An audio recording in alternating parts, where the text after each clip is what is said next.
A very good evening, dear friends. Welcome to all of you to the YouTube channel Economic Equalizer. जैसा कि हम लोग जो है एमपीएससी असिस्टेंट प्रोफेसर इकोनॉमिक के क्वेश्चन पेपर को सॉल्व कर रहे थे। हम लोगों ने जो है फर्स्ट पार्ट में क्वेश्चन नंबर 30 तक सॉल्व कर लिया था। तो अब हम लोग जो है क्वेश्चन नंबर 31 से स्टार्ट करते हैं। क्वेश्चन नंबर 31 आप लोगों के सामने स्क्रीन पे दिख रहा होगा। क्वेश्चन में कहा जा रहा है कि the Fleming Mundell model shows that under fixed exchange rate aggregate income is not influenced by. Mundell Fleming model से पता चलता है कि निश्चित विनिमय दर के तहत कुल आय प्रभावित नहीं होती है। चूँकि मुंडल फ्लेमिंग मॉडल के बारे में इस क्वेश्चन को सॉल्व करने से पहले हम लोग जो है थोड़ा सा इसके बारे में इसके पीछे का बैकग्राउंड जान लेते हैं कि मुंडल फ्लेमिंग मॉडल क्या होता क्या है, ये डिफरेंट तरीके की पॉलिसी की बात की गई है, ये क्या होती है। तो उसके बाद फिर हम लोग इस क्वेश्चन को सॉल्व करेंगे।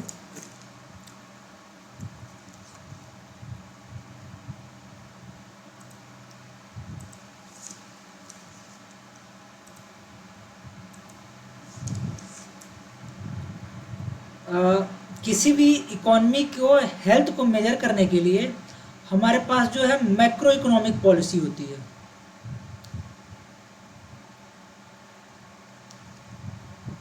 किसी भी इकोनॉमी की हेल्थ को मेजर करने के लिए हमारे पास मैक्रो इकोनॉमिक पॉलिसी होती है। उस मैक्रो इकोनॉमिक पॉलिसी के अंदर हमारे दो तरीके के इंस्ट्रूमेंट आते हैं। एक को बोला जाता है फिस्कल पॉलिसी, राजकोषीय नीति। दूसरा हमारा होता है मॉनेटरी पॉलिसी, मौद्रिक नीति। फिस्कल पॉलिसी जो है इसको कौन कंट्रोल करता है? मिनिस्ट्री ऑफ फिनांस या फिनमिन बोलते हैं हम लोग जिसको, ministry of finance. Monetary policy को कौन कंट्रोल करता है? सेंट्रल बैंक, जो कि हम लोग का आरबीआई है, रिजर्व बैंक ऑफ इंडिया है। अब फिस्कल पॉलिसी के तीन इंस्ट्रूमेंट होते हैं, तीन वेरिएबल्स होते हैं, थ्री एलिमेंट्स होते हैं। कौन कौन से? गवर्नमेंट एक्सपेंडिचर,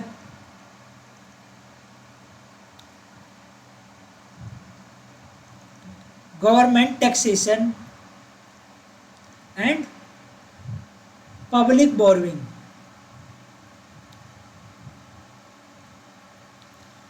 उसी तरीके से मॉनेटरी पॉलिसी के हमारे पास दो इंस्ट्रूमेंट होते हैं। एक को बोला जाता है change in money supply and दूसरा होता है हम लोग का change in rate of interest. तो ये हमारे पास मैक्रो, किसी भी इकोनॉमी की हेल्थ को मेजर करने के लिए मैक्रो इकोनॉमिक पॉलिसी को देखा जाता है। मैक्रो इकोनॉमिक पॉलिसी में दो इंस्ट्रूमेंट होते हैं, fiscal policy and monetary policy. Fiscal policy में हम लोग के तीन आ गए, government expenditure, government taxation and public borrowing. Monetary policy में दो आ गया हम लोग के इंस्ट्रूमेंट, कौन कौन से? Change in rate of interest, change in money supply. अब किसी भी इकोनॉमी, अब जैसे कि क्वेश्चन में कहा गया था, आप लोग क्वेश्चन को देखो कि the Fleming Mundell model shows that under fixed exchange rate aggregate income is not influenced by. अब आप लोगों को मैं ये बता दूं, जो है हम लोगों ने ISLM मॉडल पढ़ा होगा, जो कि हिग्स और हैंसन ने दिया है। ISLM मॉडल हम लोग को देखते हैं, हम लोगों ने को पता है कि ISLM मॉडल जो होता है कि डिफरेंट रेट ऑफ इंटरेस्ट पे लेवल ऑफ आउटपुट को शो करता है, जो कि एक क्लोज्ड इकोनॉमी मॉडल है और जो कि शॉर्ट रन के लिए होता है। इसमें आप लोग देखते हो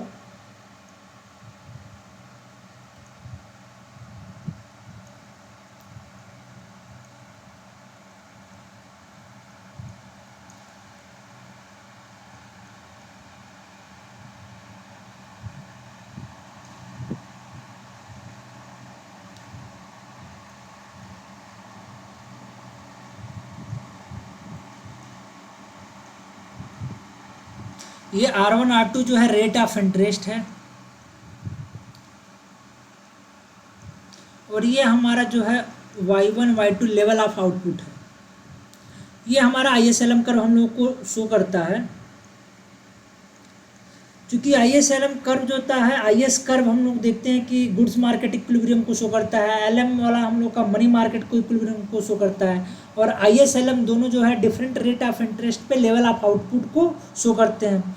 इसको ISLM जो है हम लोग का ISLM मॉडल हम लोग पढ़ते हैं। तो ISLM मॉडल जो है हमारा जो है क्लोज्ड इकोनॉमी के लिए it is a it represents the rate various level of output at different rate of interest for the closed economy in short run। इस शॉर्ट रन के लिए जो है क्लोज्ड इकोनॉमी के लिए डिफरेंट रेट ऑफ इंटरेस्ट पे level of output को show करता है। अब हम लोग का जो मुंडेल फ्लेमिंग मॉडल होता है, ये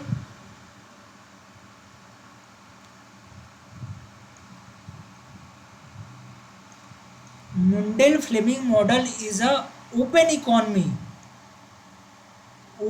इकोनॉमी मॉडल ऑफ ISLM। जो ISLM मॉडल के लिए, और ये इकोनॉमी जो है ये क्या है, स्मॉल है, छोटी सी इकोनॉमी है।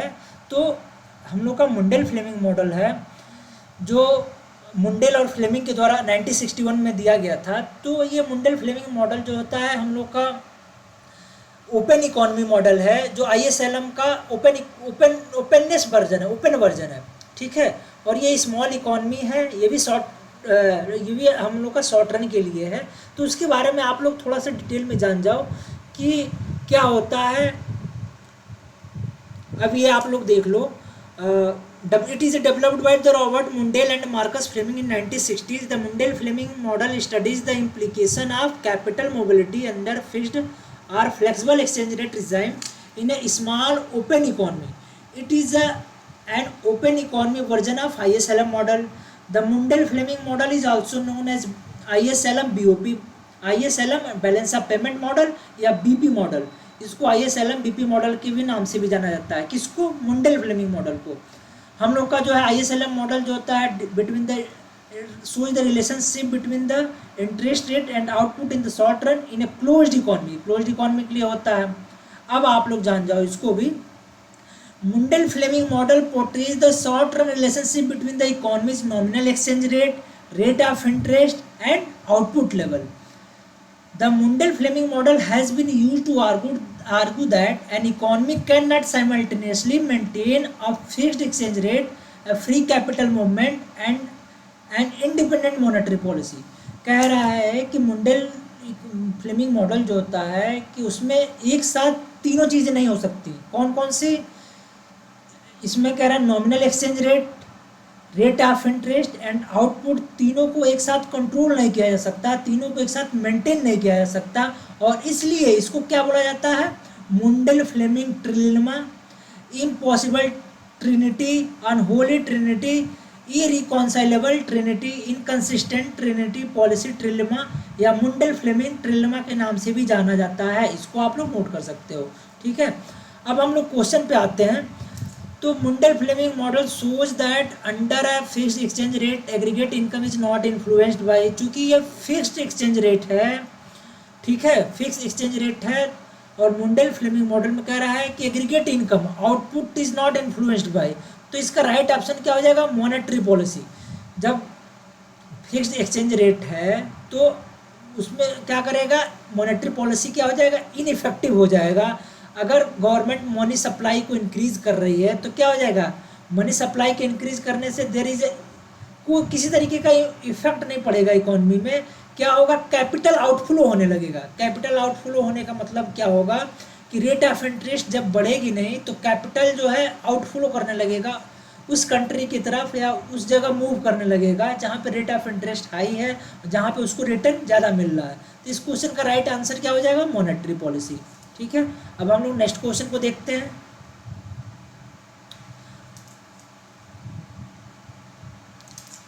नेक्स्ट क्वेश्चन कह रहा है कि who propounded the coordination theory of ISLM model. ISLM model को किसने प्रस्तावित किया था? अभी आप लोगों को मैंने बताया फर्स्ट, इसके पहले 31 क्वेश्चन में भी जो है एक सेंसन ने दिया था, ठीक है।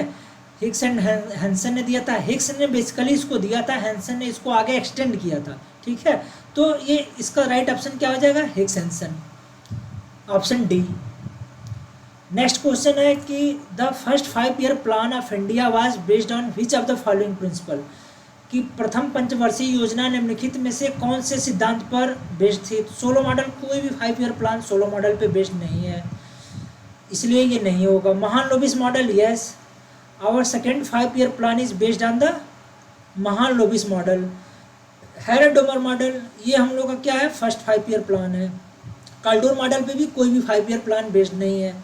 अब फर्स्ट 5 ईयर प्लान की बात कर रहा है तो हम लोग का फर्स्ट 5 ईयर प्लान के लिए क्या हो जाएगा, हैरडोमर मॉडल। सेकेंड 5 ईयर जो है महालनोबिस मॉडल, जो होता है प्रशांत चंद्र महालनोबिस, जो है पीसी महालनोबिस, इनको फादर ऑफ इंडियन स्टैटिक्स भी कहा जाता है। इन्होंने 1931 में कोलकाता में इंडियन स्टैटिकल इंस्टीट्यूट को इस्टेब्लिश किया था, और हम लोग का सेकेंड 5 ईयर प्लान भी पीसी महालनोबिस मॉडल पे बेस्ड है, ठीक है। इनको फादर ऑफ इंडियन स्टैटिक्स, भारतीय जो होता है स्टैटिक्स का, इनको फादर के नाम से भी जाना जाता है।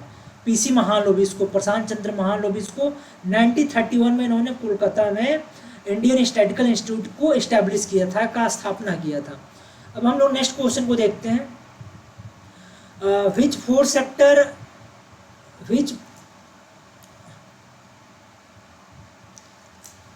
नेक्स्ट क्वेश्चन है कि विच 4 sector were included by the Mahalanobis in 4 sector model. Mahalanobis के 4 सेक्टर मॉडल में कौन कौन से सेक्टर्स को इंक्लूड किया गया था। तो आप लोग देख सकते हो, capital goods, consumer goods, financial export sector, ये नहीं है।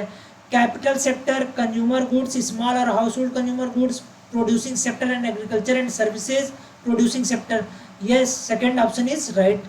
Capital sector, consumer goods, small और household consumer goods producing sector and agricultural and service producing sector. तो ये हम लोग का राइट ऑप्शन क्या हो जाएगा, बी हो जाएगा।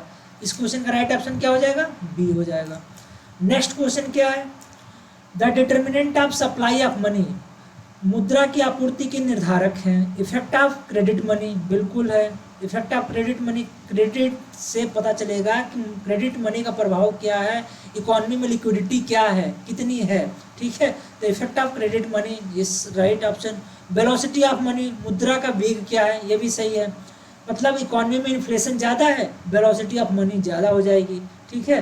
कितना है उसका ट्रांजेक्शन, कितना फास्ट हो रहा है, तो that is a velocity of money. Cash reserves, yes, जिसमें हम लोग कैश रिजर्व रेशियो पढ़ते हैं, SLR आता है। तो ये इस क्वेश्चन का राइट ऑप्शन क्या हो जाएगा, all of the above, that is option number D. अब हम लोग जो है नेक्स्ट क्वेश्चन को देखते हैं। Which one is known as aggregate monetary resource, AMR किसको जाना जाता है। अब आप लोग देख लो, M1 दिया है, M2 दिया है, M3 दिया है, M4 दिया है। अब M1 में आप लोग पढ़ते हो currency with the public, demand deposits, other deposits with RBI, ये आता है। M2 में हम लोग क्या पढ़ते हैं, M1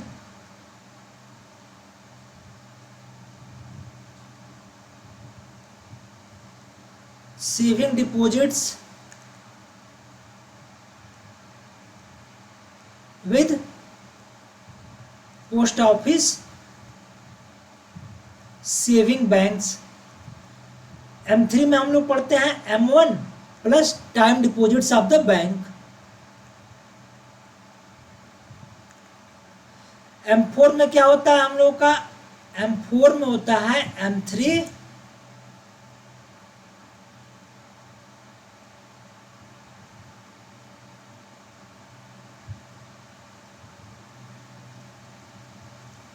post office saving deposits of post office organisation, saving deposits of post office organisation excluding NSC, ये हम लोग क्या आते हैं M4 में। M4 मतलब M3 plus saving deposits with post office saving organisation excluding NSC को उसमें इंक्लूड नहीं किया जाता है। NSC मतलब नेशनल सेविंग सर्टिफिकेट को इसको वहाँ से एक्सक्लूड कर दिया जाता है M4 से, ठीक है। तो M1 हमारा currency with public demand deposits, other deposits आ जाते हैं। M2 में हमारा M1 plus saving deposits with post office saving banks. M3 में हमारा M1 plus time deposits of the bank. M4 में हम लोग का आता है M3 plus saving deposits of post office saving organisation excluding NSE। और आप लोग जान जाओ इसमें M1 एंड M2 को हम लोग जो है और किस नाम से जानते हैं, M1 एंड M2 को हम लोग जानते हैं, M1 एंड M2 को नैरो मनी के नाम से जाना जाता है। M3 एंड M4 को ब्रॉड मनी के नाम से जाना जाता है। अब क्वेश्चन में पूछा जा रहा है एग्रीगेट मॉनेटरी रिसोर्स, तो एग्रीगेट मॉनेटरी रिसोर्स हम लोग का होता है M3, that is option number C। ये आप लोगों को थोड़ा सा एक बैकग्राउंड हमने बता दिया है कि मान लो आने वाले किसी भी कम्पिटेटिव एग्जाम में अगर आ जाए तो उसको आप लोग कर लो या फिर वीडियो देख सकते हो। तो इसलिए ये M1 M2 M3 M4 के हमने कंपोनेंट्स बता दिए।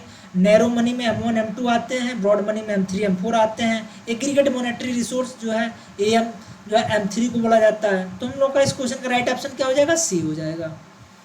अब हम लोग नेक्स्ट क्वेश्चन को देखते हैं। इसमें कह रहा है विच of the following indicates the state of deflation. ये जस्ट अपोजिट है इन्फ्लेशन का। इन्फ्लेशन में हम लोगों ने पढ़ा है कि rise in the general price level of some selective goods and services in a particular period of time। जो लेमन बास्केट के कुछ सम सेलेक्टिव गुड्स एंड सर्विसेज होते हैं उनकी प्राइस हाइक करती है तो उसको हम लोग इन्फ्लेशन कहते हैं। लेकिन डिफ्लेशन में क्या होता है, ये sustain decline in the price of some selective goods and services in particular period of time. यहाँ भी क्या हो जाएगा, प्राइस क्या होने लगेगी,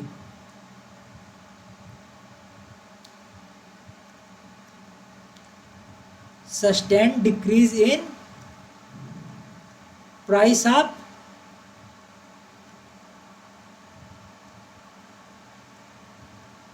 goods and services in an economy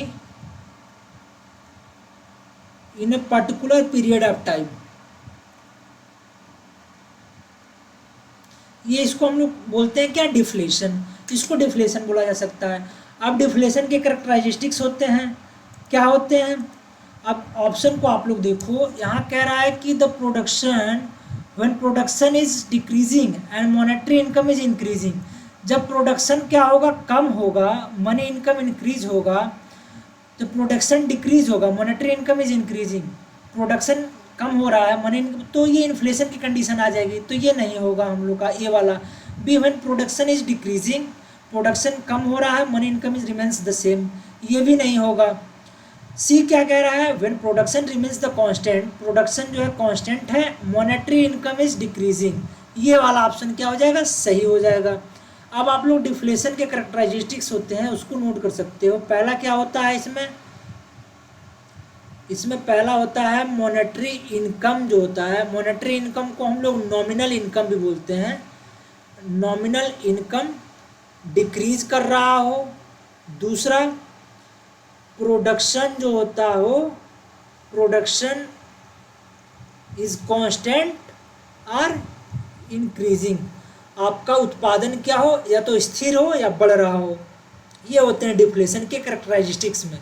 deflation के कैरेक्टरिस्टिक्स में आप लोग इसको कंसीडर कर सकते हो, क्या, मॉनेटरी इनकम और नॉमिनल इनकम क्या कर रहा हो, डिक्रीज कर रहा हो। प्रोडक्शन इज कांस्टेंट, आपका उत्पादन क्या हो, स्थिर हो या इंक्रीज कर रहा हो। प्रोडक्शन इज इंक्रीजिंग और कांस्टेंट। तो इस क्वेश्चन का राइट ऑप्शन क्या हो जाएगा, सी हो जाएगा। अब हम नेक्स्ट क्वेश्चन देखते हैं। Which sector contributes the highest in the nominal gross value addition in the year 2021-22 in the industry component.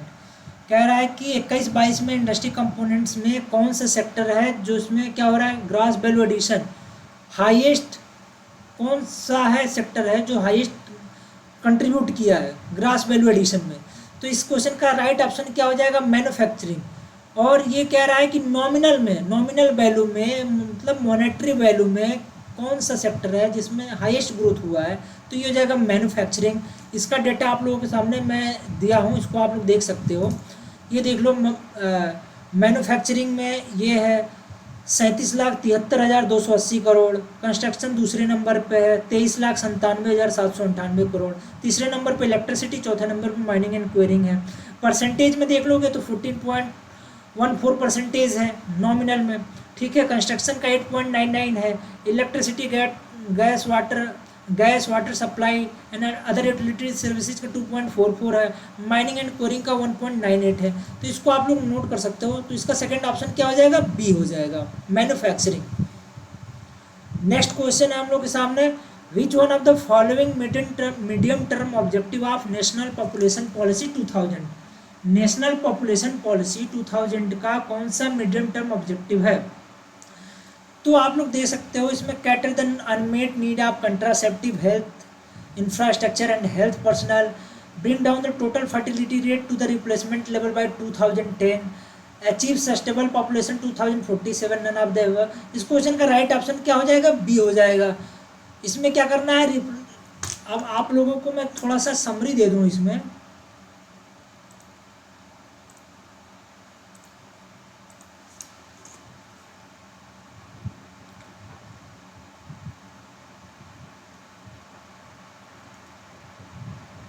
Replacement ratio क्या होता है,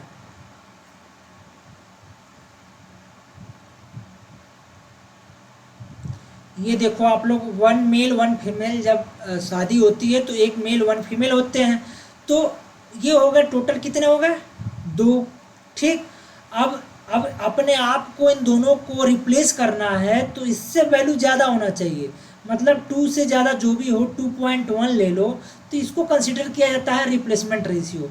अगर TFR की value, TFR that is total fertility rate, जो होता है टोटल फर्टिलिटी रेट की value 2.2 से ग्रेटर है, ग्रेटर देन 2, तो ये जो है रिप्लेसमेंट रेशियो में कंसिडर किया जाता है। ये पॉपुलेशन को, एग्जिस्टिंग पॉपुलेशन को रिप्लेस कर देता है, क्योंकि एक मेल और एक फीमेल 2 लोग होते हैं मेल, तो इनसे ज़्यादा जब इनकी पॉपुलेशन इंक्रीज होती है, रिप्रोडक्शन के थ्रू जब पॉपुलेशन इंक्रीज होती है, तो ये 2 से जब ज़्यादा होगी तो क्या हो जाएगा, जब 2 से ज़्यादा हो जाएगी तो ये पॉपुलेशन को रिप्लेस कर देगी।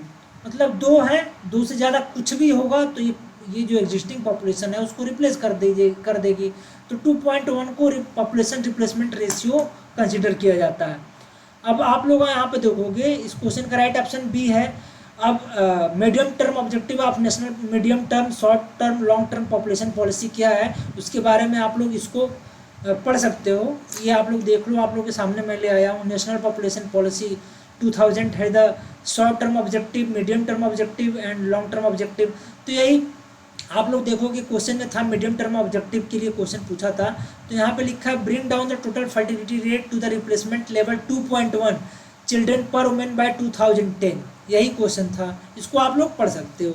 शॉर्ट टर्म के लिए भी है, मीडियम टर्म के लिए भी है, लॉन्ग टर्म के लिए भी है। अब हम लोग नेक्स्ट क्वेश्चन को देखते हैं। इसमें कह रहा है कि टोटल यूटिलिटी दिया हुआ है, टोटल यूटिलिटी दिया है 5x² प्लस 10x प्लस 2। कह रहा है मार्जिनल यूटिलिटी क्या होगा, मार्जिनल यूटिलिटी पूछ रहा है। तो हम लोग जानते हैं कि मार्जिनल यूटिलिटी क्या होता है, d/dx tu। टोटल यूटिलिटी को आप डिफ्रेंशिएट कर दोगे, ठीक है, तो ये क्या आ जाएगा, मार्जिनल यूटिलिटी।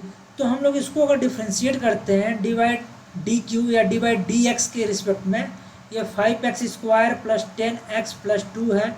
इसको आप लोग जब डिफ्रेंशिएट करोगे तो ये हो जाएगा 10x प्लस 10, ये आ जाएगा 10x प्लस 10। तो इसमें हम लोग का राइट ऑप्शन क्या है, ये नहीं है, ये नहीं है, 10x plus 10, option C is right, ठीक है। अब हम लोग जो है नेक्स्ट क्वेश्चन को देखते हैं। नेक्स्ट क्वेश्चन में कह रहा है, at present in how many districts Madhya Pradesh है the Aadhar Anudan Yojana been implemented for the backward scheduled tribes community, कि मध्य प्रदेश के कितने जिलों में पिछड़े अनुसूचित जनजाति समुदाय के लिए आहार अनुदान योजना लागू की गई है। इस क्वेश्चन का राइट ऑप्शन क्या है, 15 है। आप लोगों को मैं बता दूं कि एक 22 पेज का एमपी के इकॉनमी का एक PDF है, जो आप लोग ऑनलाइन गूगल पे सर्च करोगे मिल जाएगा। जितने भी एमपी इकॉनमी के क्वेश्चन आए हैं उसी PDF से है, 22 पेज का है। अगर आप जिसने भी पढ़ा होगा वो एमपी इकॉनमी के सारे क्वेश्चंस, जो भी 10 से 15 क्वेश्चंस एमपी इकॉनमी के हैं, पूरे के पूरे सही किया होगा। उसी PDF से 22 पेज का कंप्लीट क्वेश्चंस वहीं से आए हुए हैं। ये आप लोग देख सकते हो, ये मैंने लिंक दिया हुआ है। ये आहार अनुदान योजना दिया है, पिछड़ी जनजाति बहुल के 15 जिलों में आहार अनुदान योजना संचालित की जा रही है। इसमें विशेष पिछड़ी जनजाति जिसमें बैगा, भारिया और सहारिया परिवारों के महिला मुखिया के बैंक खातों में प्रतिमाह 1,000 रुपये की राशि जमा की जाती है।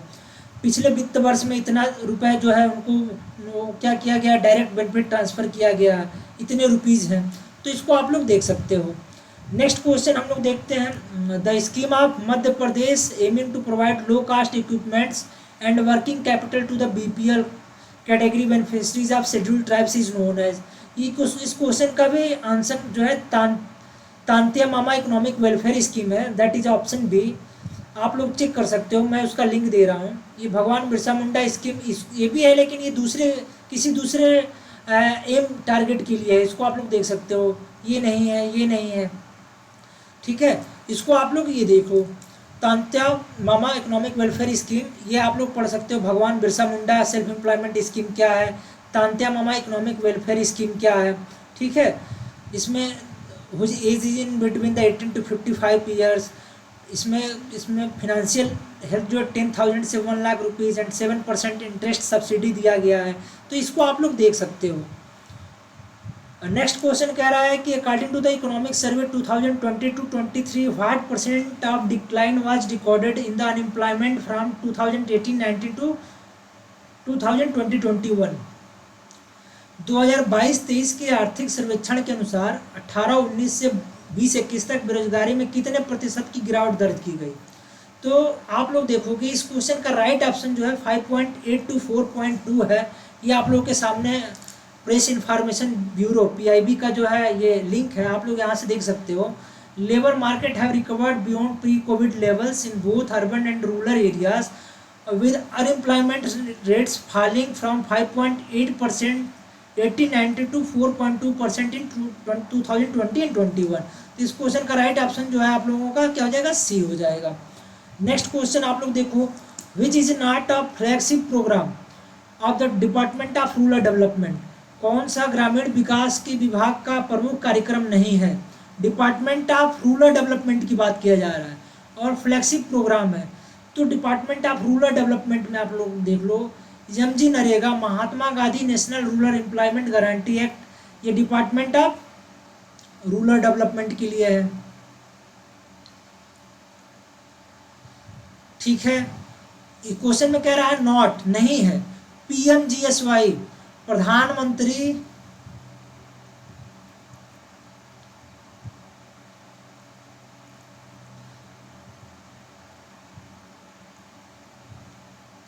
प्रधानमंत्री ग्राम सड़क योजना, इसको भी देख लो, ये भी क्या रूरल डेवलपमेंट के लिए है।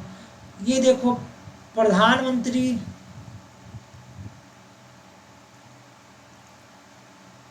प्रधानमंत्री आवास योजना ग्रामीण, तो ये भी क्या है, रूरल डेवलपमेंट के लिए है। लेकिन आयुष्मान भारत योजना जो है, ये आप देखोगे डिपार्टमेंट ऑफ रूरल डेवलपमेंट के अंदर नहीं आता है। ये आता है किसके अंदर, ये आप लोगों का आ जाएगा, ये आ जाएगा ministry of health and family welfare.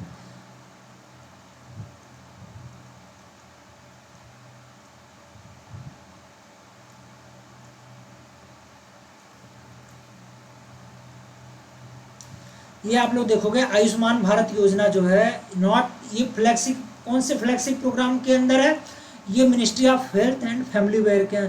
तो नॉट पूछा है, not flagship programme of the department of rural development, तो आपका राइट ऑप्शन क्या हो जाएगा, डी हो जाएगा, ठीक है। अब हम लोग नेक्स्ट क्वेश्चन को देखते हैं। As per the economic survey 2020-23 India has become the world, India जो है 22-23 की इकोनॉमिक सर्वे के अकॉर्डिंग इंडिया जो है 5th लार्जेस्ट इकॉनमी है, ठीक है। 5th लार्जेस्ट इकॉनमी है। पहले नंबर पे हम लोगों का आ जाता है USA, United state of America. Second number पे आ जाता है हम लोगों का चाइना। थर्ड नंबर पे क्या आ जाता है,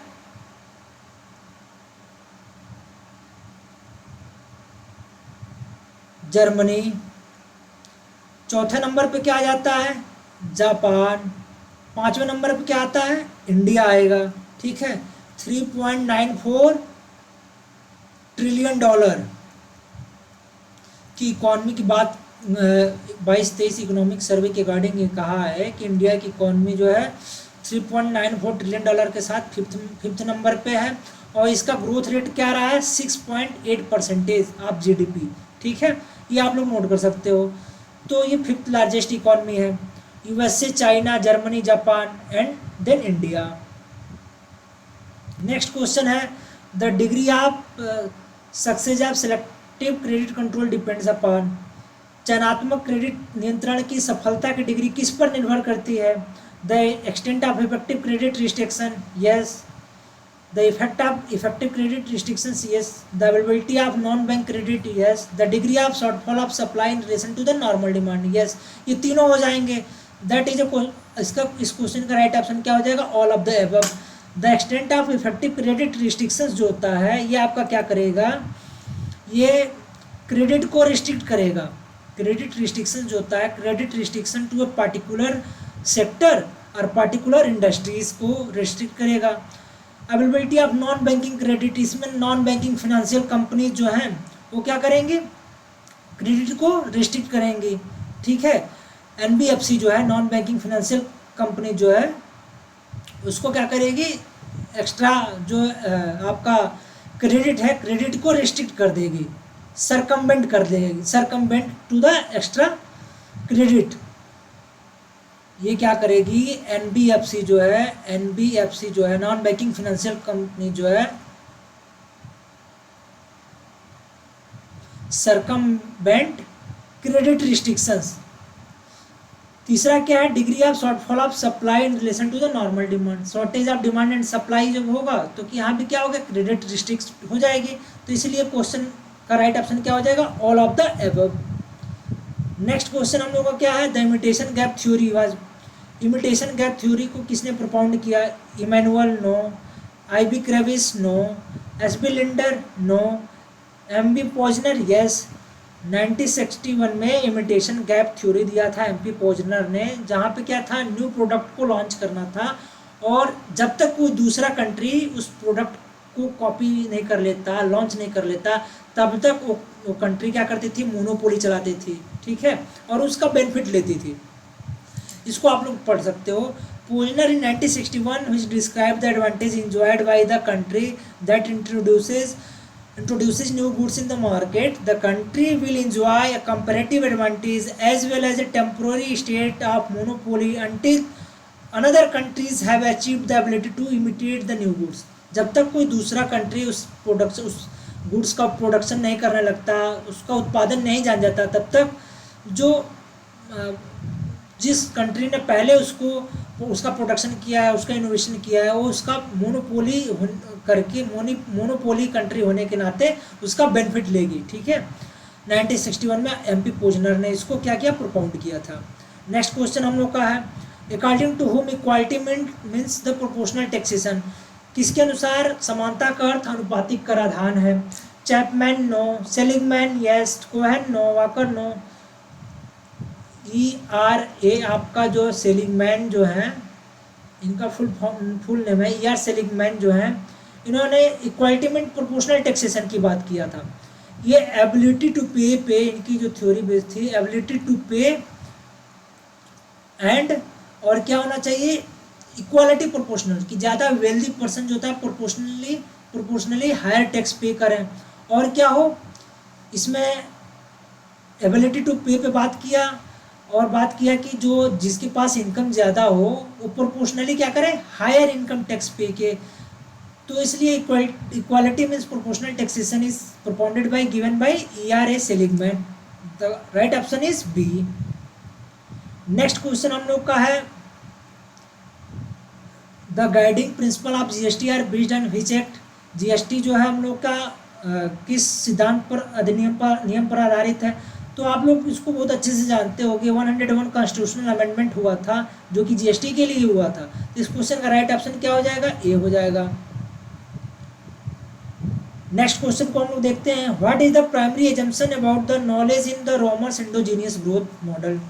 अब आप लोगों को मैंने इसके पहले ही बताया हुआ था, अभी हम लोग जो जब सॉल्व कर रहे थे फर्स्ट पार्ट में, तो हम लोगों ने इंडोजीनियस ग्रोथ थ्योरी के बारे में भी बताया था कि आप लोगों की इंडोजीनियस ग्रोथ थ्योरी होती क्या है, इंडोजीनियस ग्रोथ थ्योरी को दिया किसने है। तो हम लोग फिर से एक बार जान लेते हैं।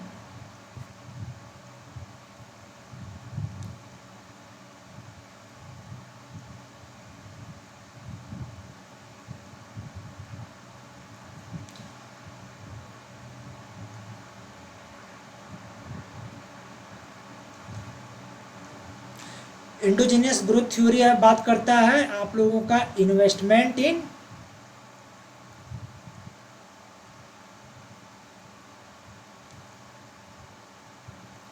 ह्यूमन कैपिटल, नॉलेज एंड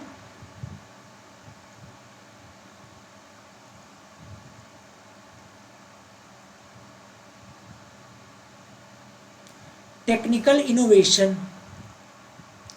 ये आप लोगों को मैंने बताया था कि endogenous growth theory consider about investment in the human capital, knowledge and technical innovation. जो है मानव पूंजी में निवेश करता है, नॉलेज में निवेश करता है, तकनीकी नवप्रवर्तन में निवेश करता है। फिर आप लोगों को मैंने ये भी बताया था कि जो है इंडोजीनियस ग्रोथ थ्योरी जो है आप लोगों का दिया किसने था,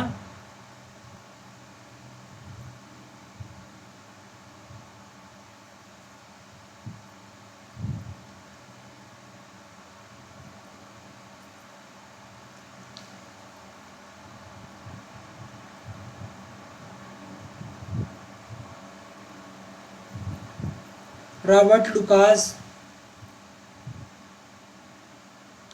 और आपके जो हैं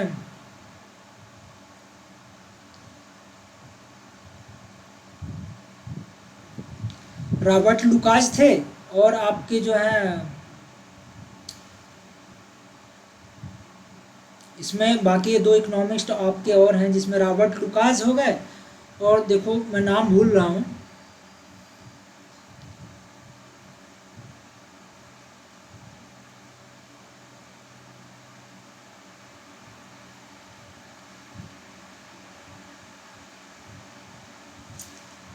देखो आप लोग देख सकते हो, मैंने इसको बताया हुआ था पहले पीडीएफ जो शेयर किया था, उसमें 3 इकोनॉमिस्ट हैं,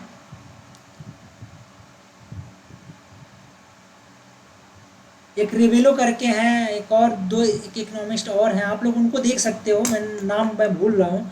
तो ये इंडोजीनियस ग्रोथ थ्योरी जो है सर्जियो रिवेलो, ये आपके हैं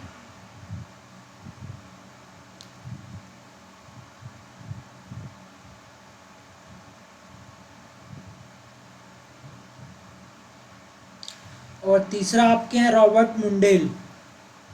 नहीं, रॉबर्ट मुंडेल नहीं है,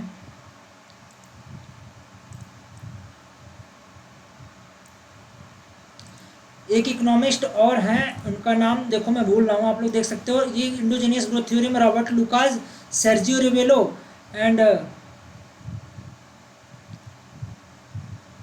एक और इकोनॉमिस्ट है, उसको आप लोग देख सकते हो। तो ये क्वेश्चन में कह रहा है कि what is the primary assumption about the knowledge in the Romer endogenous growth model. तो ये हो जाएगा knowledge is the side product of investment. इस क्वेश्चन का राइट ऑप्शन क्या हो जाएगा, knowledge is the side product of investment. Option B क्या हो जाएगा, राइट हो जाएगा। नेक्स्ट क्वेश्चन को हम लोग देखते हैं, the definition of wantlessness in the economics is given by. मतलब अर्थशास्त्र में अभाव की परिभाषा किसके द्वारा दी गई है। अर्थशास्त्र में अभाव की परिभाषा जो है आप लोग देख सकते हो, वांटलेसनेस की बात जो है यहाँ रॉबिन्स जो स्कैर्सिटी की बात करते हैं, जेके मेहता ने वांटलेसनेस की बात किया, मार्शल नहीं है, पीगू नहीं है। आप लोग जो है जेके मेहता का नाम सुने होंगे, इनका जो है नाम फेमस है, जेके मेहता का नाम फेमस क्यों है उसके बारे में मैं आप लोगों को बताता हूँ। इनका पूरा नाम जो है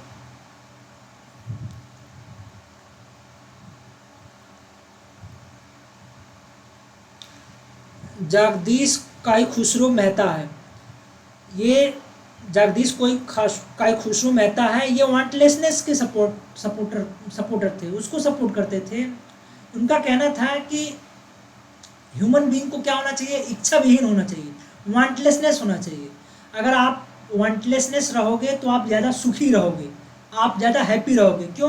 क्योंकि जब आदमी के पास बहुत ज़्यादा इच्छाएं होती हैं, इच्छाओं की पूर्ति नहीं होती है, बहुत ही ज़्यादा हमारे पास वांट्स हैं और वांट्स मेरा फुलफिल नहीं हो रहा है, तो आदमी क्या हो जाता है, सैड हो जाता है। इच्छाओं की पूर्ति नहीं होती है तो दुखी हो जाता है। इसलिए उन्होंने बताया था, जगदीश काय खुसरो मेहता या जेके मेहता ने बताया था कि आप वांटलेसनेस बनिए, इच्छा विहीन रखिए। जितना कम होंगी इच्छाएं उतना ज़्यादा आप खुशी रहोगे। लेकिन इनको क्रिटिसाइज किया गया। क्रिटिसाइज इसलिए किया गया क्योंकि अगर आपके पास वांट्स ही नहीं होंगी, इच्छा ही नहीं होंगी, तो आप गुड्स एंड सर्विसेज को का डिमांड ही नहीं करोगे। जब डिमांड नहीं करोगे तो प्रोडक्शन नहीं होगा। इकोनॉमी जो है कैसे, इकोनॉमी का कैसे संचालन किया जाएगा, अर्थव्यवस्था काम कैसे करेगी जब डिमांड ही नहीं होगा है, तो लोगों प्रोडक्शन नहीं होगा, एम्प्लॉयमेंट नहीं होगा, तो बहुत ही वर्स कंडीशन आ जाएगी इकोनॉमी में। इसलिए इसको क्या किया गया, क्रिटिसाइज किया गया। लेकिन क्वेश्चन में पूछा गया definition of wantlessness is given by, तो जगदीश काय खुसरो मेहता, इन्होंने जो है इलाहाबाद यूनिवर्सिटी से वो अपना पोस्ट ग्रेजुएशन किया है और 1968 में ये department of economics Allahabad university में ये हेड ऑफ द डिपार्टमेंट भी रह चुके हैं।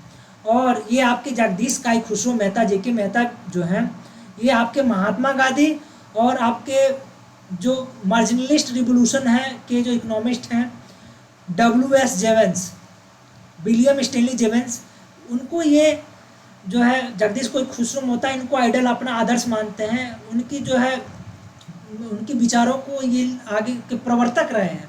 जगदीश काय खुसरो मेहता जो है, विलियम स्टेनली जेवेंस और दूसरा आपके गांधी जी, गांधी जी को आइडल मानते हैं, उनके विचारों को इन्होंने फॉलो किया। ठीक है, तो इस क्वेश्चन का राइट ऑप्शन क्या हो जाएगा, आप लोग देख सकते हो। इस क्वेश्चन का राइट ऑप्शन हो जाएगा बी, जेके मेहता। आप लोग इसको नोट कर सकते हो।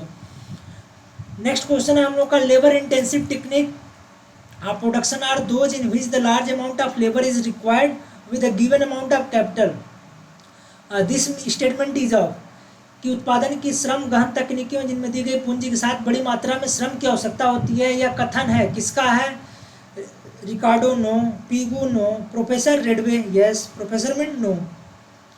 ये कह रहा है कि labour intensive technique of production और those in which large amount of labour is required, capital की मात्रा कुछ भी दी हो गई हो, लेबर क्या हो, ज़्यादा हो, amount of labour is required which large amount of capital is required. तो इसको उन्होंने किसने दिया, प्रोफेसर रेडवे ने दिया है कि कैपिटल जो भी हो, कैपिटल लेबर रेशियो क्या हो, ज़्यादा हो। कैपिटल लेबर रेशियो क्या हो, मतलब लेबर की रेशियो जो है, लेबर का प्रोपोर्शन जो होता है ज़्यादा हो compare to capital, that is a given by professor Reddaway. And labour intensive technique of production, इसको बोला गया है labour intensive technique of production और those in which the large amount of labour is required with a given amount of capital, capital की मात्रा कुछ भी दी गई हो, लेबर आपका क्या होना चाहिए, बहुत ज़्यादा होना चाहिए। लेबर की क्वांटिटी को आप बढ़ा रहे हो, कंटिन्यूस बढ़ा रहे हो, that is a labour intensive technique and it is given by professor Reddaway. तो ऑप्शन सी क्या हो जाएगा, सही हो जाएगा। नेक्स्ट क्वेश्चन आप लोग देखो। नेक्स्ट क्वेश्चन में कह रहा है कि in which condition is it beneficial to continue the project cost benefit analysis. हम लोग जो है, आप लोग पढ़े होगे कॉस्ट बेनिफिट एनालिसिस।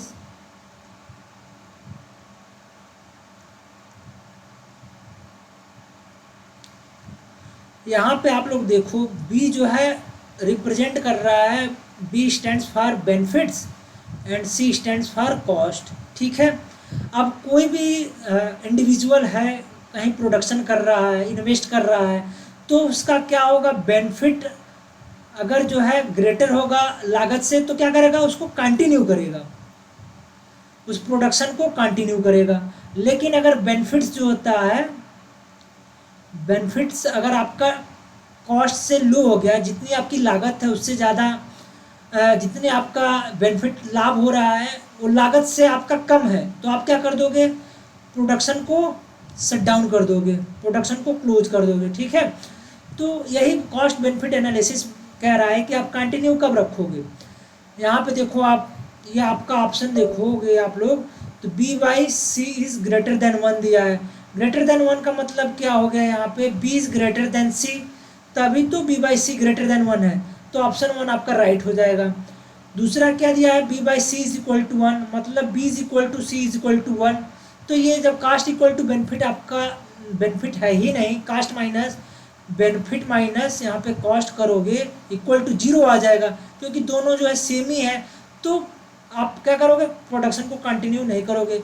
यहाँ कास्ट बेनिफिट एनालिसिस की बात किया जा रहा है। तीसरा क्या है, B/C is equal to less than 1, मतलब आपका बेनिफिट जो है लेस देन कास्ट है, इसलिए ये लेस देन 1 आया है। ठीक है, तो ये क्या हो जाएगा आपका, यहाँ क्लोज कर दोगे, यहाँ क्लोज कर दोगे, यहाँ पे आप कैरी ऑन करोगे, क्योंकि यहाँ पे तो इसलिए आप नोट कर सकते हो कॉस्ट बेनिफिट एनालिसिस के दो कैरेक्टरिस्टिक्स होते हैं। पहला क्या होना चाहिए आपका B-C ग्रेटर देन 0, दूसरा क्या होना चाहिए B/C ग्रेटर देन 1, मतलब आपका बेनिफिट इतना हो कि उसको माइनस करोगे तो 0 से ज़्यादा हो, या फिर आपका बेनिफिट अपन कास्ट को जो है बेनिफिट क्या होगा यहाँ पे, benefit is greater than cost, तो आप ये क्या हो जाएगा, ग्रेटर देन 1 आ जाएगा। बी को डिवाइड करोगे, तो इसलिए ये दो कैरेक्टरिस्टिक्स को आप फॉलो करोगे तो आपको कास्ट बेनिफिट एनालिसिस होगा। तो इस क्वेश्चन का राइट ऑप्शन क्या हो जाएगा आप लोगों का, राइट ऑप्शन हो जाएगा A, B/C is greater than 1। Next question अब हम लोग देखते हैं, who said that inflation is always and everywhere monetary phenomena. आप लोग जॉन मेनार्ड किन्स, नहीं, Milton Friedman, yes, middle and station, no, Adolf Fish, no. तो इस क्वेश्चन का राइट ऑप्शन क्या हो जाएगा, इस क्वेश्चन का राइट ऑप्शन क्या हो जाएगा आप लोगों का, Milton Friedman, that is option number B. अब आप लोग देख लो, J.M. किन्स की जो है एक बुक है, उसको भी नोट कर लो, हाउ टू पे फॉर वार। इसमें इन्होंने इन्फ्लेशनरी गैप को मेंशन किया है, इसको नोट कर लो। ये आपका 2021 में यूपी पीजीटी के क्वेश्चन पेपर में आया हुआ था, इसको आप लोग नोट कर लो। जॉन मेनार्ड किन्स की बुक है how to pay for the war, जिसमें इन्होंने इन्फ्लेशनरी गैप को मेंशन को बताया हुआ है। ये यूपी पीजीटी में आया हुआ है, 2021 में क्वेश्चन आया हुआ है। अब यहाँ पे क्वेश्चन पूछ रहा है inflation is always everywhere monetary phenomena, ये कहा जा रहा है inflation is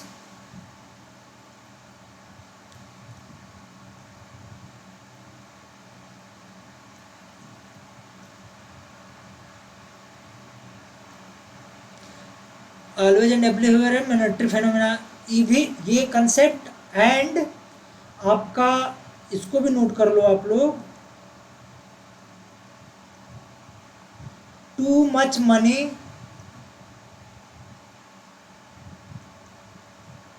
chasing too few goods, ये दोनों कंसेप्ट आपके मिल्टन फ्रीडमैन ने दिया है। मिल्टन फ्रीडमैन जो आपके अमेरिकन इकोनॉमिस्ट थे,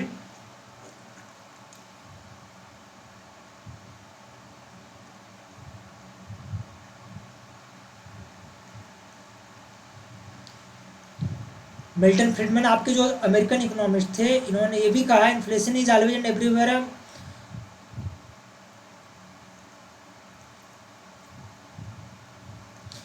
inflation is always and everywhere monetary phenomena and too much money chasing too few goods. उन्होंने क्या बना दिया, ये आपके क्या है, मनी है,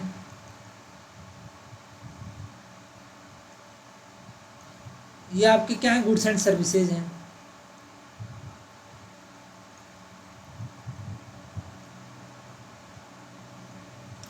तो ये इसको भी आप लोग नोट कर सकते हो, too much money chasing too few goods. ये जब इन्फ्लेशन की कंडीशन होती है तो जो गुड्स एंड सर्विसेज होते हैं लेमन के कंजम्पशन बास्केट में, उनकी प्राइस क्या हो जाती है, एक जनरल लेवल से इंक्रीज कर जाती है, तो मनी की वैल्यू क्या हो जाती है, डिक्रीज कर जाती है। तो उसी को शो करने के लिए इन्होंने मिल्टन फ्रीडमैन ने बताया था कि too much money chasing too few goods, बहुत ज़्यादा पैसे बहुत जो है कम चीज़ों के लिए, कम वस्तुओं एवं सेवाओं के लिए क्या का पीछा करती हैं, too much money chasing too few goods. तो इसको आप लोग नोट कर सकते हो, ये भी आप लोग नोट कर लो, J.M. किन्स का, जॉन मेनार्ड किन्स का how to pay for war, जिसमें इन्होंने इन्फ्लेशनरी गैप को मेंशन किया है, ये यूपी पीजीटी के क्वेश्चन पेपर में आया हुआ है।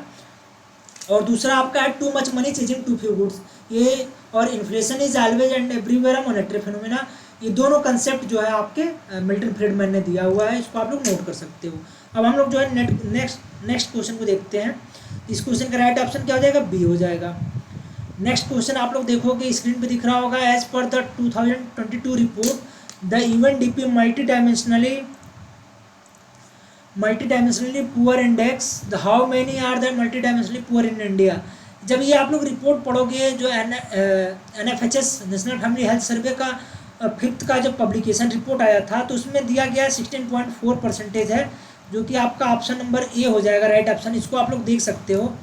ये according to the UNDP multidimensionally poor का इसमें रिपोर्ट में देखोगे हाईलाइट्स में कि MPI हेड काउंट रेशियो जो है 14.96% है, इंटेंसिटी ऑफ पॉवर्टी 44.39 है, MPI वैल्यू जो देखोगे 0.066 है। ये 2015-16 में कितनी थी, 0.117 थी, जस्ट हाफ हो गई है। इसको आप लोग देख सकते हो। और individuals escaped from the multidimensionally poverty को 135 मिलियन जो कि बताया जा रहा है, इसको आप लोग देख सकते हो। ये NFHS 5th राउंड का रिपोर्ट का ये डेटा है, आप लोग इसको नोट कर सकते हो। तो इस क्वेश्चन का राइट ऑप्शन क्या हो जाएगा, ए। नेक्स्ट क्वेश्चन फिर कह रहा है कि based on the constant prices of 2011-12 what was the estimated primary sector growth rate of Madhya Pradesh 2022-23 as compared to the previous year. तो इसमें आप लोग देखोगे, मैं बता रहा हूँ, जो 22 पेज का मध्य प्रदेश की इकोनॉमी का जो PDF है, वहाँ से सारे क्वेश्चंस आप लोगों की मिल जाएंगे। इसका राइट ऑप्शन क्या हो जाएगा, 5.2%। आप लोग जो है इसको देख सकते हो। During the year 2022-23 an increase in the 5.2% in the primary sector, 5.4% and 9.9% in the secondary and tertiary sector respectively has been estimated from the previous year। ये आप लोगों का लिंक है, यहाँ से आप लोग देख सकते हो, इकोनॉमी ऑफ मध्य प्रदेश। अब हम लोग नेक्स्ट क्वेश्चन को देखते हैं। According to estimates for the year 2021-22 contribution of the mining and quarrying sector in the economy of Madhya Pradesh, इसमें क्या है, इस क्वेश्चन का राइट ऑप्शन आप लोगों का बी है। ये सब रटने वाले क्वेश्चंस हैं, जिसने भी MP का इकोनॉमी का PDF पढ़ा होगा वो सारे क्वेश्चंस कर लिया होगा। 3.18% है। आप लोगों को मैं ये लिंक दिया हूँ, इस लिंक से आप लोग जो है इस क्वेश्चन को देख सकते हो। इस लिंक से आप लोगों को मिल जाएगा। नेक्स्ट क्वेश्चन है, who propounded the purchasing power parity theory. अब इस क्वेश्चन को आप लोग देखोगे, परचेजिंग पावर पैरिटी थ्योरी जो है स्वीडिश इकोनॉमिस्ट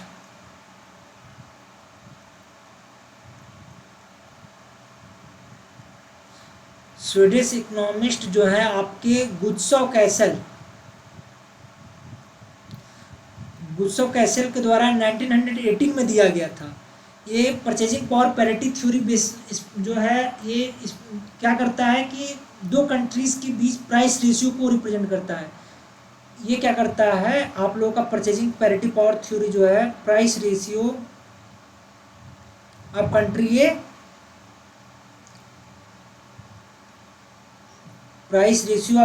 ए PC/B। ये क्या करता है कि कोई कमोडिटीज़, कोई गुड्स या सर्विसेज जो है एक कंट्री में उसकी प्राइस क्या है, उसको डिवाइड कर दो कि आप दूसरे कंट्री में उसकी प्राइस क्या है, तो हम लोग को ये क्या बताता है, एक्सचेंज रेट डिटर्मिनेशन के लिए बताता है। इसका यूज किया जाता है एक्सचेंज रेट डिटरमाइन करने के लिए, ठीक है।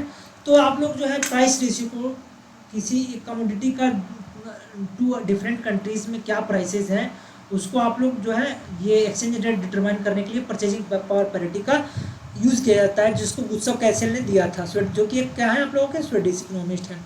अब हम लोग जो है, तो इस क्वेश्चन का राइट ऑप्शन क्या हो जाएगा, option number A, that is a गुत्सो कैसल। अब हम लोग नेक्स्ट क्वेश्चन को देखते हैं। The wage good strategy of development formulated by CN Vakil and PR Brahmananda is an extension of. ये कह रहा है CN वकील और PR ब्रह्मानंद द्वारा तैयार की गई विकास की मजदूरी वस्तु रणनीति किसका विस्तार है। इसका सही ऑप्शन क्या होगा, Nurksian thesis, Kaldor thesis no, Harrod Domar thesis no, Solow thesis no. तो राइट ऑप्शन क्या हो जाएगा, ए। इसके बारे में एक्सप्लेनेशन आप लोग ये पढ़ सकते हो, ये आप लोग देख सकते हो। The wage good strategy development formulated by CN Vakil and PR Brahmananda is an extension of Nurksian thesis. इसमें क्या है, रेगनर नर्क्स ने 1953 में जो थीसिस दिया था, किस पे फोकस किया था, capital scarcity in the developing countries. जो विकासशील राष्ट्र हैं वहाँ पे कैपिटल की स्कैरसिटी है, इंपॉर्टेंस ऑफ कैपिटल एक्यूमुलेशन, पूंजी संचयन का महत्व, need for increased saving and investment. और वकील एंड ब्रह्मानंद 1950s में ये देखो नर्स के आइडियाज़ को फोकस किया था। इसमें देखो wage good production, essential consumer goods, employment generation, poverty alleviation, तो इस पर फोकस किया था। इसको आप लोग देख सकते हो। अब नेक्स्ट क्वेश्चन आप लोगों के सामने, who has given the theory of ट्रस्टशिप। ट्रस्टशिप की थ्योरी किसने दी थी? ट्रस्टशिप की थ्योरी जो है आप लोगों का महात्मा गांधी ने दिया था। इस क्वेश्चन का राइट ऑप्शन क्या हो जाएगा? महात्मा गांधी। ये रॉन्ग है, ये रॉन्ग है, ये रॉन्ग है। महात्मा गांधी की इस थ्योरी के जो है ऑब्जेक्टिव्स थे, वो पहला क्या था?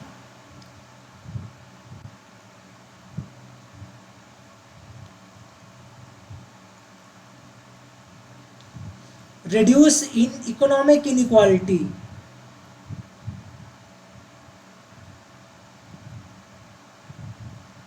promote social justice,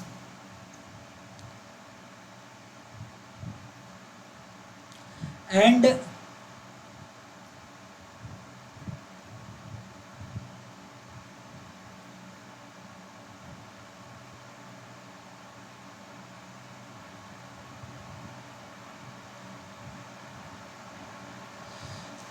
इन्होंने इस जो ट्रस्टशिप जो थ्योरी है, इसमें जो ऑब्जेक्टिव था महात्मा गांधी ने दिया था, उसमें बताया गया था कि इकोनॉमिक इनइक्वालिटी को रिड्यूस किया जाए, जो इसके ऑब्जेक्टिव्स हैं। दूसरा था प्रमोट सोशल जस्टिस, आप लोग देख रहे हो स्क्रीन पे मैंने बताया है ये, reduce economic inequality, promote social justice. और जो अमीर हैं, जो वेल्दी पर्सन हैं, वो क्या समाज के जो गरीब तबके के लोग हैं उनको क्या करें, उनका ध्यान दें। तो इस क्वेश्चन का राइट ऑप्शन क्या हो जाएगा? बी हो जाएगा। नेक्स्ट क्वेश्चन हम लोग देखते हैं। ये क्वेश्चन जो है आप लोगों को मैं टेलीग्राम चैनल और व्हाट्सएप चैनल पे, ये बहुत पहले जब 16 फिनांस कमीशन की रिपोर्ट आई थी, कमीशन की आई थी, तो मैंने इसको आप लोगों को Telegram channel and WhatsApp channel पे इसका PDF शेयर किया था, बाइलिंगुअल, आप लोग देख सकते हो। तो कह रहा who is the chairman of 16 finance commission? Raghuram Rajan नहीं है, MK सिंह नहीं है, अरविंद सुब्रमण्यम नहीं है, अरविंद पनगड़िया जो है इसका राइट ऑप्शन हो जाएंगे 16th फिनांस कमीशन। आप लोग देख सकते हो इसके जो है अरविंद पनगड़िया हैं, और ये जो नीति आयोग के फर्स्ट वाइस चेयरमैन भी थे। जब 2015 में नीति आयोग आई थी, तो उस समय अरविंद पनगड़िया ही नीति आयोग के पहले वाइस चेयरमैन बने। ठीक है, आप लोग इसको नोट कर सकते हो। इस क्वेश्चन का राइट ऑप्शन क्या हो जाएगा? डी। नेक्स्ट क्वेश्चन हम लोग का है, during the period of 1819 to 2022-23 which tax generated the highest revenue in Madhya Pradesh? इस क्वेश्चन को भी आप लोग वहीं से देख सकते हो। इस क्वेश्चन का राइट ऑप्शन क्या हो जाएगा? स्टेट एक्साइज ड्यूटी, ये आपका पहले नंबर पे आ जाएगा, दूसरे नंबर पे स्टैंप एंड रजिस्ट्रेशन टैक्स, तीसरे में सेल्स टैक्स, चौथे पे आपका SGST आ जाएगा। इस क्वेश्चन को भी आप लोग नोट कर सकते हो। यहाँ से मैं लिंक दिया हूँ, आप लोग यहाँ से लिंक से PDF को देख सकते हो। ठीक है, नेक्स्ट क्वेश्चन आप लोगों के सामने क्या है, what is the source of income of the state government? Property से टैक्स ये भी होता है, लैंड रिवेन्यू ये भी होता है, प्रोफेशनल टैक्स ये भी होता है। तो इस क्वेश्चन का राइट ऑप्शन क्या हो जाएगा? All of the above. इसके अलावा आप लोग और क्या होता है, एंटरटेनमेंट टैक्स भी होता है, एंटरटेनमेंट टैक्स भी होता है, फी एंड फाइन्स भी होती है। ठीक है, ये आप लोग, और ये और भी सेल्स टैक्स भी होता है। तो ये आपका स्टेट गवर्नमेंट के सोर्स ऑफ इनकम के सोर्स है। इस क्वेश्चन का राइट ऑप्शन क्या हो जाएगा? आपका डी हो जाएगा। नेक्स्ट क्वेश्चन हम लोग का क्या है, which one of the following is a part of capital market? अब जो है आप लोग जो है इसके बारे में हम लोग जान जाते हैं, फिर हम लोग इस क्वेश्चन को सॉल्व करते हैं। कैपिटल मार्केट क्या होता है?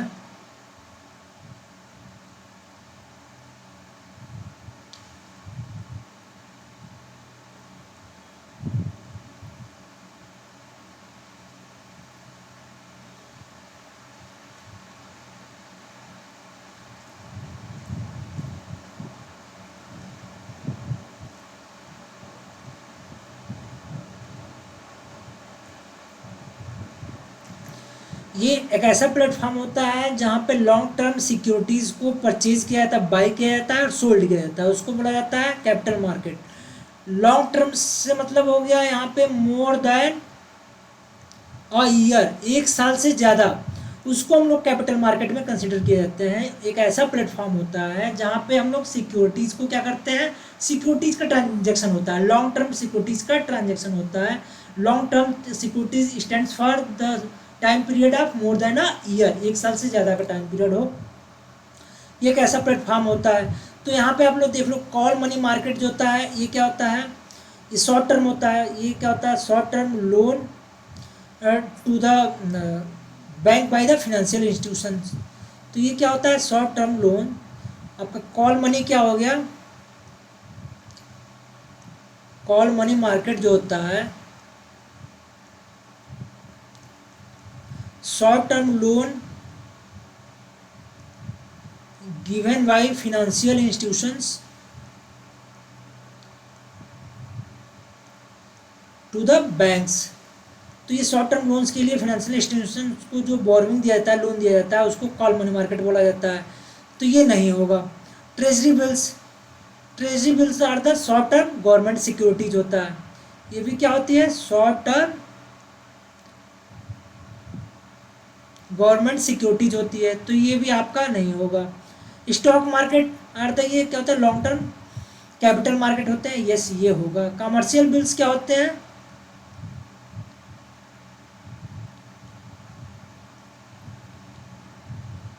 ये short term bills of exchange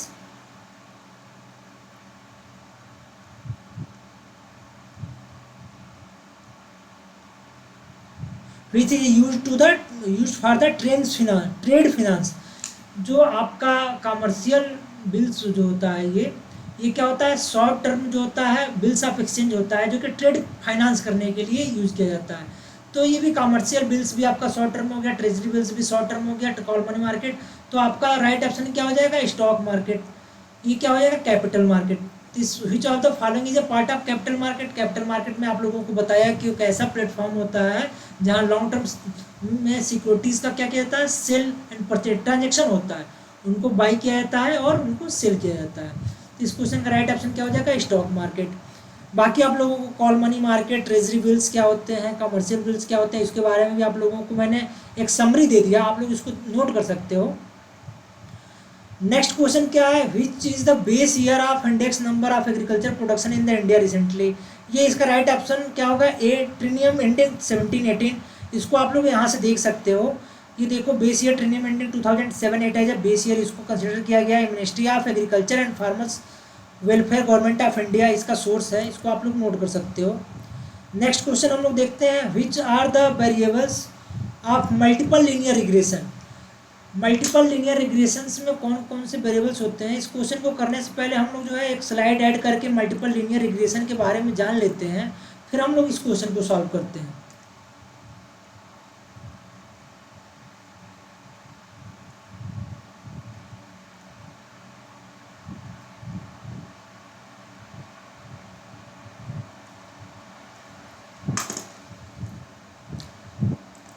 थोड़ा हम लोग कलर भी चेंज कर देंगे, जिससे क्या होगा, ये अच्छा दिखता है थोड़ा screen.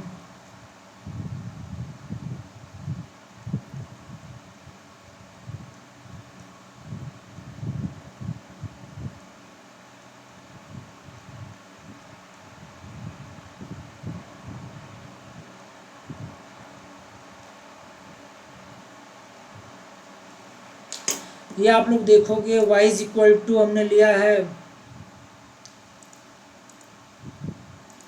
y is equal to क्या है, beta 0, beta 1 x1, beta 2 x2, beta n xn plus epsilon.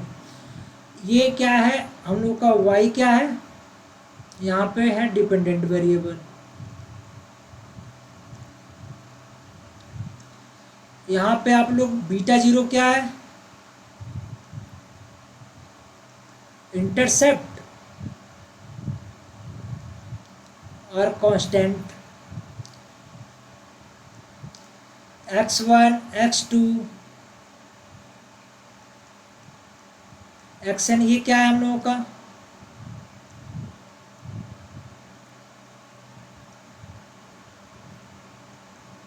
Independent variable, ठीक है। हम लोग का बीटा 0, बीटा 1, बीटा 2, ये क्या है?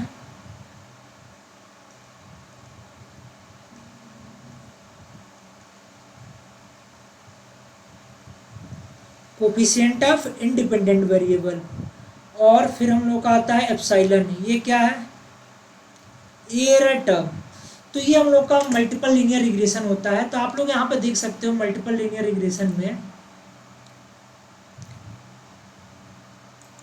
ये मल्टीपल लीनियर रिग्रेशन में आप लोग देख सकते हो यहाँ पे ये क्या है?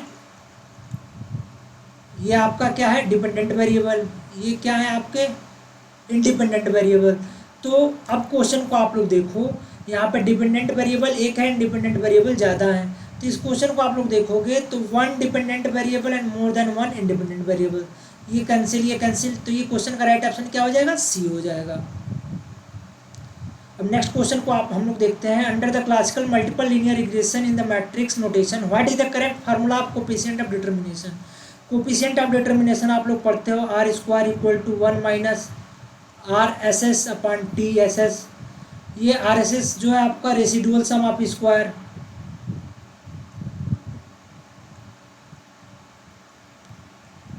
ये आपका टी एस एस क्या होता है? टोटल सम ऑफ स्क्वायर्स होता है।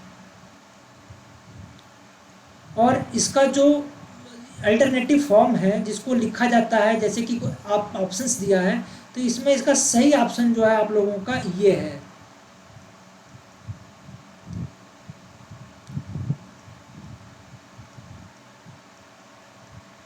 That is option B. इस क्वेश्चन का राइट ऑप्शन क्या हो जाएगा? बी हो जाएगा। अब आप ये क्वेश्चन है कि आर स्क्वायर क्या होता है? आर स्क्वायर क्या शो करता है?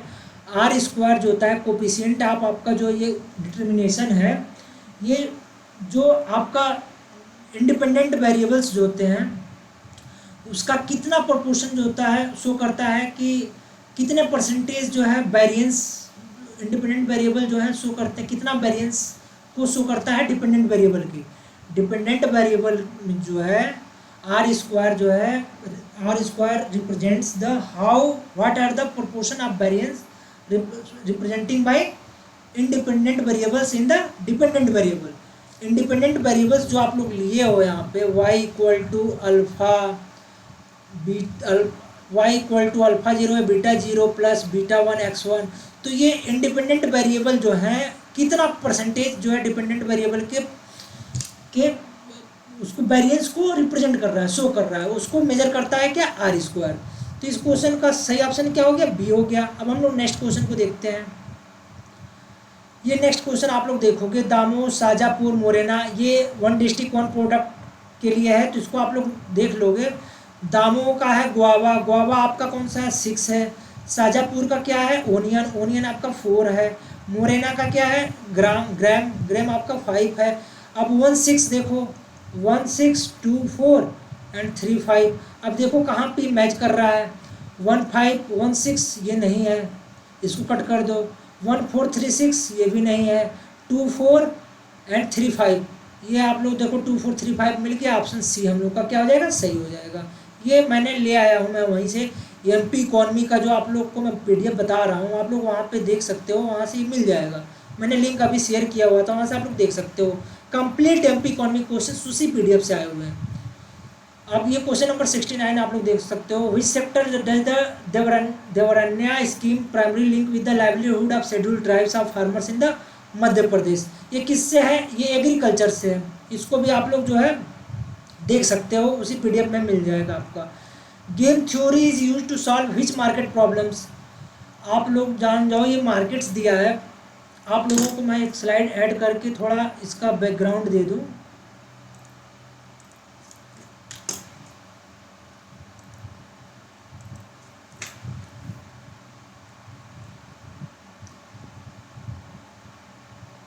ये आप लोग देखो, मार्केट्स दो हैं, दो तरीके के होते हैं। कौन कौन से? Perfect market and imperfect market. Perfect market में आपका क्या आता है? Perfect competition.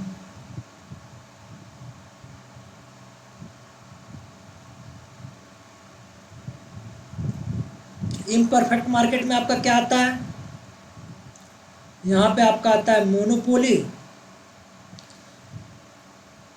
Monopolistic, monopoly competition, monopolistic competition, और आपका आता है ओलिगोपोली।